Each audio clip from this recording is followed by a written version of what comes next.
pledge allegiance to the flag of the United States of America and to the republic for which it stands, one nation, under God, indivisible, with liberty and justice for all. My name is Mr. Klingman. My name is Del Westenbroek. My name is Ulfar Hurlwimmer. My name is Robert Van Dyke. My name is Norm Leitzmont. I served in the Marine Corps from 2003 to 2009. Served in the Army for 6 years. There's 2 active, 2 inactive, and 2 active reserve. I served in the United States Navy for 21 and a half years. I was in the Vietnam War. I served from 1966 to 1968. I served in Navy Seabees, which is a construction corps of the Navy. So I joined the military about a year after 9/11 happened. I watched that as a freshman in college, and it was, as for most people, a life-changing moment for my generation. And since I come from a line of people who have served, everybody's fought in a war minus my dad, I thought this was my time to stand up for what I believe. Well, back then, the draft was in Forest, and I wanted to get in and get out of there so I could plan the rest of my life. I didn't want to go in and 6 months later, or get married, and then 6 months later get served. So I volunteered draft. Uncle Sam drafted me, so I didn't have a whole lot of choice. After graduating from West Ottawa, I decided to go to college and study architectural engineering, and completed it, and right away I received a draft notice. At that time they had a draft going. My number was 35, which is very low, and I knew I'm going to end up going. So I decided to enlist. They were short of doctors for the military because of Vietnam and so on. So they had a deal that didn't last but 3 or 4 years. The start of your senior year, you became actually an active duty military officer. And out of 60 of us students, 6 of us joined the military. By the time I got to my first combat tour, I was in charge of just 3 other guys. Due to circumstances that were happening there, people die, I had to fill the shoes of a larger role, and that made me a squad leader. I was in quartermaster, which means you distribute everything. I mean, everybody gets their clothes, their boots, their everything through quartermaster. Even the food goes through the quartermaster. I was a cook. It was something I had never thought I'd be doing, but hey, Uncle Sam says you're going to be a cook, you cook. I spent most of my tour in the jungle area near the Cambodian border.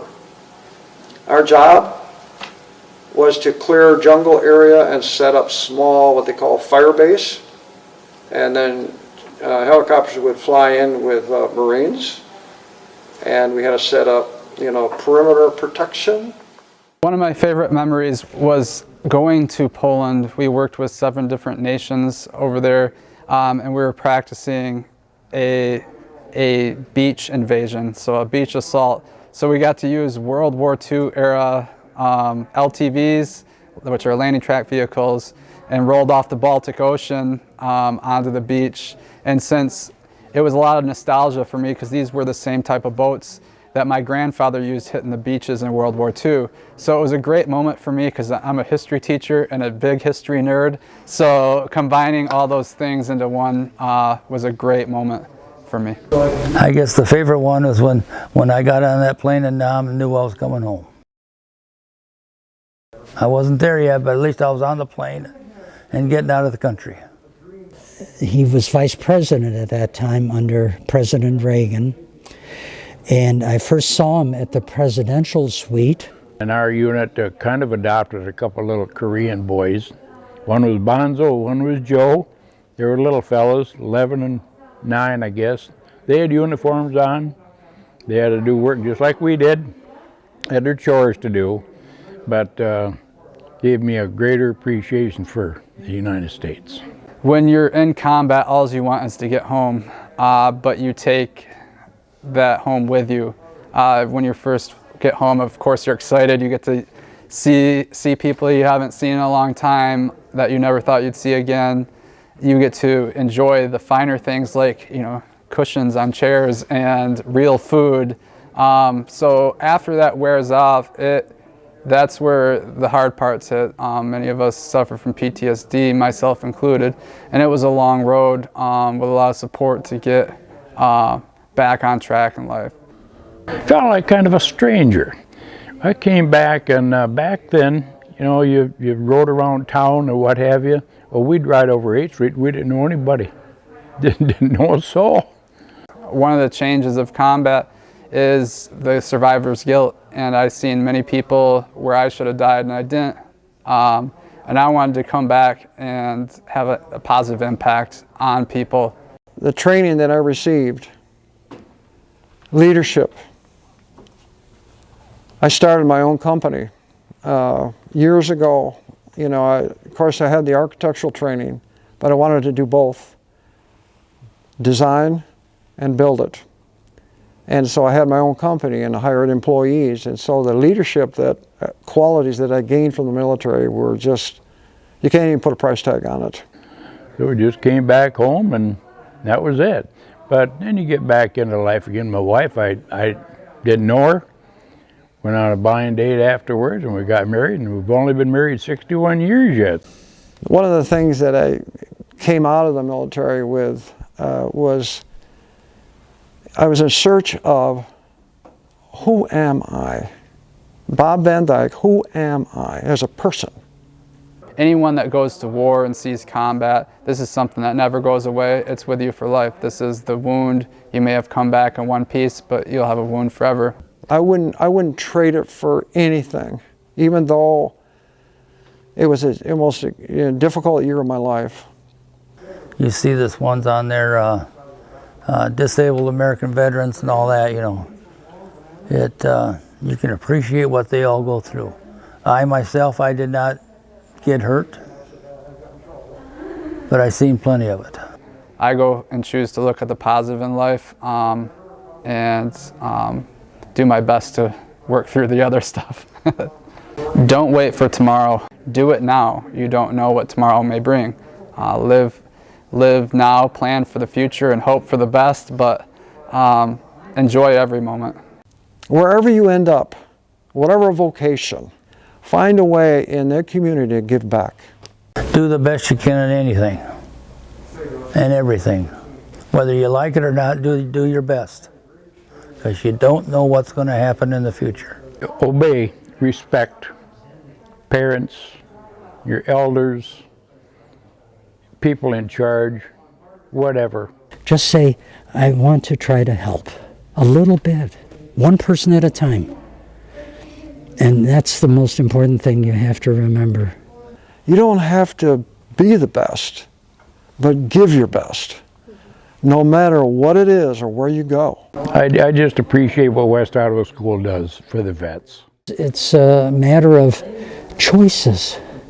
Make the choice to do good things. Anyway, thank you so much. We appreciate this, and you just have a great day and a better tomorrow. Today we honor West Ottawa graduates who gave their lives for our country. Today we honor Daniel M. Edmendez, a member of the class of 1965. Daniel was the son of Carlos and Linda Edmendez and the brother of Rebecca, Carmen, and Larry. While at West Ottawa High School, Dan played football, ran track, and became president of the Knights Club, an organization that raised money to aid in school activities. Many remember Dan as a gifted artist. Dan was also very well liked and admired by his peers.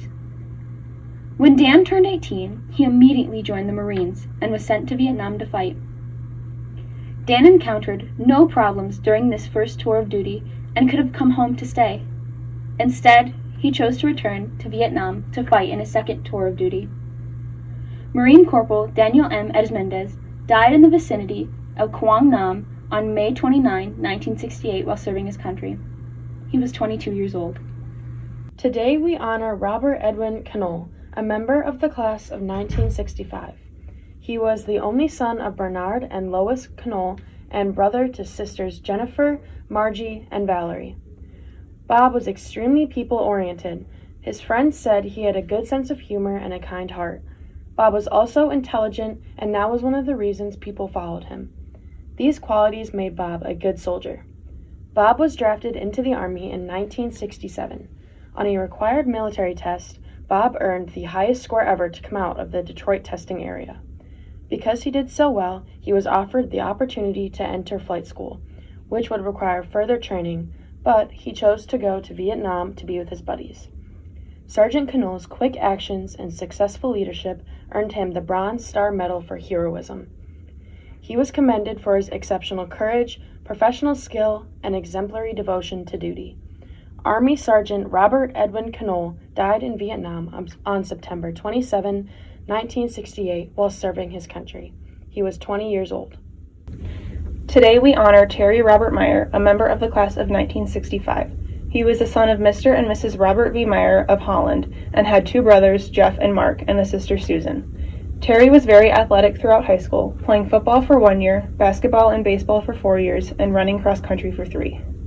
Terry had high goals for himself. He was a hard worker, his ability in athletics illustrates this, and he was very determined. He was never in the spotlight, but he enjoyed being a member of the team. After high school, Terry Meyer joined the Army and served with the 1st Infantry Division. Sergeant Terry Robert Meyer died near Dien, Vietnam on August 13, 1968, while serving his country. He was 21 years old. Today, we honor Robert J. Westray, a member of the class of 1966. He was the son of Chester and Nellie Westray and the second oldest of 6 children. While in high school, Robert participated in intramural sports and the Future Farmers of America Club, his sophomore, junior, and senior years. Robert attended North Holland Reformed Church and was a president of his youth group. He was a quiet, well-liked individual with a ready smile. Robert enlisted in the Army as an engineer in February of 1967, and his courage earned him the Purple Heart when he was wounded in action in December of that same year. 6 months later, Army Specialist 4th Class Robert J. Westray died in Vietnam on June 7, 1968, while serving his country. He was 19 years old. Today we honor Robert Ray Buskell, a member of the class of 1969. He was the son of Mr. and Mrs. Ray Buskell and brother to Betty. As a student, Robert was involved in many extracurricular activities, which included Spanish club, choir, football, and baseball. Outside of school, his other personal interests included bowling, working on cars, and playing in a band. He enjoyed the outdoors and participated in scouting and many outdoor sports such as hunting, archery, and fishing. He was also active in Rose Park Reformed Church. After high school, Robert joined the United States Army and was assigned to Vietnam. He left Holland on May 11, 1970, and was in South Vietnam for only 22 days. Private First Class Robert Ray Buskell died in South Vietnam on June 6, 1970, while serving his country. He was 19 years old. Today we honor Russell Terry King, a member of the class of 1974. Terry, as he was known, moved to Holland at the age of 2 with his family, which included 8 other children. Terry enjoyed art very much. Painting provided a form of expression for him. Terry's teachers remember him as talkative and lively and a pleasure to have in class. Terry's friends remember his fun-loving personality and his enjoyment of life. Terry entered the Navy after graduating in 1974 and served as an electrician aboard the USS Dahlgren. Prior to this, he had married and had a son, Russell Terry Jr., who later followed in his father's footsteps and joined the Navy. Electronic technician 2nd Class Russell Terry King died at Guantanamo Bay, Cuba, on September 17, 1979, while serving his country. He was 24 years old. Today we honor Stephen Brink, a member of the class of 1977. During high school, Stephen liked to play football and enjoyed being around others. Stephen was an all-around people person, and his mother says one word to describe Steve was loving. Stephen had a love for flying. It was his life. He received his private pilot's license at age 16. If he wasn't at school, he was at Park Township Airport, working there as well as learning to fly. After graduating from West Ottawa, Stephen joined the Army and was an airplane mechanic, ranking as corporal. Stephen was stationed at Norfolk, Virginia for 1.5 years. On September 15, 1979, Stephen flew home from his Army base outside of Washington, D.C. with his fiancée, Robin Sibley. to surprise his mother for his 20th birthday. On the flight home, the engine of the airplane caught fire and the plane crashed near Hastings, Michigan. Corporal Stephen J. Brink, his fiancee Robin Sibley, and 2 others died on September 15, 1979. He was 20 years old. Today we honor Joel Hotchkiss, a member of the class of 1993. Prior to his decision to enlist in the service, Joel had planned to attend Grand Rapids Community College. Those plans were put on hold when he chose to serve his country by enlisting in the Marine Corps. At Camp Pendleton, where he was stationed, north of San Diego, Joel was known as the Boogie Woogie Bugle Boy of Company C because he had an excellent reputation for his music. His rendition of taps could bring tears to one's eyes. Following his year in the service, Joel continued serving his country through the Marine Reserves. Joel also had plans to continue schooling and to pursue the study of architecture. He and his best friend Keith had dreamed of starting their own company. However, Joel's dreams were left to be fulfilled by others. In December of 1994, Joel lost his life in an automobile accident. Marine Private First Class Joel E. Hotchkiss died in Pullman, Michigan on December 31st, 1994. He was 20 years old. Today we honor Andrew C. Seif, a member of the class of 2006. He was the son of Charlotte Nealis and Carl Seif, brother to Emily, Karen, and John, and husband to Dawn Bredeweg Seif, also a West Ottawa graduate. During high school, Andrew attended Marmion Military Academy in Illinois, Catholic Central High School in Grand Rapids, and then finished his senior year at West Ottawa High School. While in high school, Andrew participated in many different sports, including football and rugby. Kids gravitated to Andrew, and he always made time for people, especially those who didn't fit in. He attracted lost souls, his mother recalls. He also loved the outdoors, Boy Scouts, and snowboarding. Andrew did not feel that college was the right fit for him, but the military was. He asked his mom to sign his enlistment papers the summer between his junior and senior years of high school, and then came to West Ottawa to finish high school and earn his diploma so that he could join the Marine Corps. Andrew chose the Marines because he felt they had the reputation of being tough and having rigorous training for their recruits. Andrew loved boot camp, and in the final challenge, a 40-plus mile hike with a 50-pound pack on his back, Andrew was one of the first to finish, and then he went back to help the other guys. Andrew did 1 tour of duty in Iraq and 2 tours of duty in Afghanistan. In 2012, while serving in Afghanistan, Andrew put his life on the line to save his teammate who came under enemy fire. His heroism earned him the Marine of the Year award from the United Service Organization. In March 10, 2015, just 1 week after being awarded the Silver Star for his actions in Afghanistan, Staff Sergeant Andrew Seif died in a helicopter crash during a training exercise off the coast of Florida. He was 26 years old.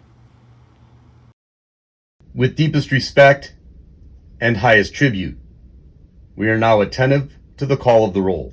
The following West Ottawa High School students died while serving their country, defending the freedom we cherish.